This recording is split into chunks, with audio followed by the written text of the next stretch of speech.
Hello everyone, JSP blogs and মোড়ে তোমাদের সবাইকে আরও একবার ওয়েলকাম। তো দেখো, আজকে বানাবো হচ্ছে একদম সাদা মাটা চাউমিন, আর সেটাই তোমাদের সঙ্গে শেয়ার করব। তো সকাল সকালে চাউমিনটা বানিয়েছিলাম, তো ভাবলাম রেসিপিটা তোমাদের সঙ্গে একটু শেয়ার করি। এটা হচ্ছে একদম সাদা মাটা একটা চাউমিন, যেটার মধ্যে বিশেষ কিছুই থাকবে না, আর খুব তাড়াতাড়িও এটা তৈরি হয়ে যাবে। তো সবার আগে তো দেখলেই যে আলু আর পেঁয়াজটা কেটে নিয়েছি।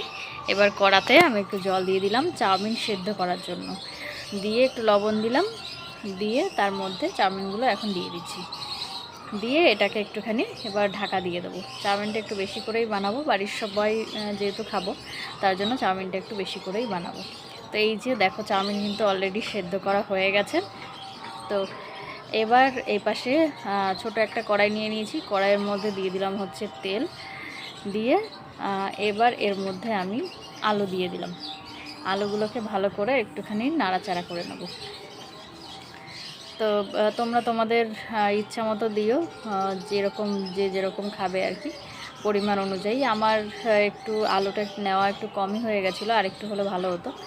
তো এবার দিয়ে দিলাম একটুখানি লবণ, আর এরপর এর মধ্যে দিয়ে দেবো হচ্ছে যে কুচি করে রাখা পেঁয়াজগুলো দিয়েছিলাম সেটা।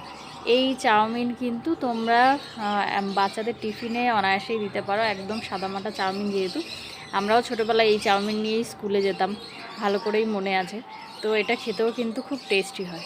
তো এই দেখো, পেঁয়াজটা আমি দিয়ে দিলাম ভালো করে, এর মধ্যে বিশেষ কিছুই দেবো না। তো এই পেঁয়াজ দিয়ে এবার আরও একটু নাড়াচাড়া করে নিয়েছি, নিয়ে এর মধ্যে দিয়ে দিলাম হচ্ছে হলুদ গুঁড়ো।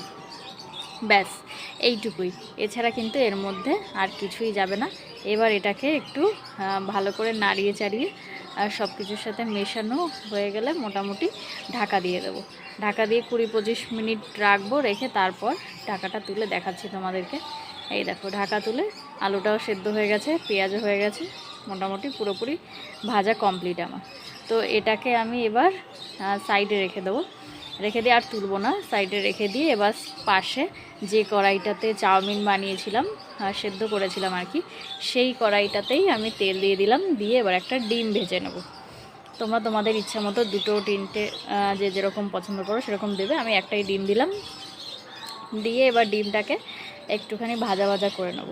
আর বন্ধুরা, তোমরা যদি আমার ভিডিওগুলো ভালো লেগে থাকে তোমাদের আর কি, তাহলে কিন্তু অবশ্যই আমার ভিডিওতে একটা করে লাইক করে দিও। আর কে কোথা থেকে দেখছো, কার কীরকম লাগলো সেটাও কমেন্ট বক্সে জানিও। তো এই যে ডিমটা দেখো ভাজা ভাজা করে নিয়েছি, ঠিক এরকম করেই ডিমটা ভাজা ভাজা করে নেব কুচি কুচি করে। এবার চাউমিনগুলো যে সেদ্ধ করে রেখেছিলাম সেই চাউমিনগুলো দিয়ে দেবো, পুরোটাই দিয়ে দেবো। দেখো, যেহেতু আমি এক হাত দিয়ে করছি আর কি, তার জন্য দিতে একটু অসুবিধা হচ্ছিল, এক হাতে ক্যামেরাটা ধরে আগের এক হাত দিয়ে দিচ্ছিলাম আর কি।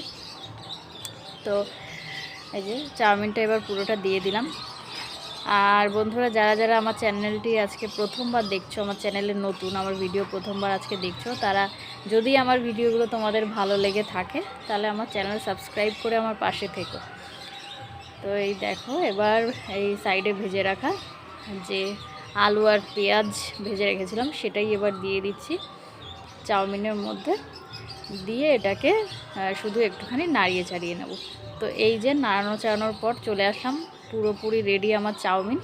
নাড়ানোটা দেখাতে পারলাম না, কেন কি যেহেতু এক হাত দিয়ে ধরে আরেক হাত দিয়ে তো সম্ভব না, তার জন্য দেখাতে পারলাম না। তো এই হচ্ছে চাউমিনটা। কেমন লাগলো তোমাদের অবশ্যই কিন্তু কমেন্ট বক্সে জানিও, আর ভালো লাগলে আমার চ্যানেলটা সাবস্ক্রাইব করে আমার পাশে থেকো। চলো, আজকের মতো টাটা।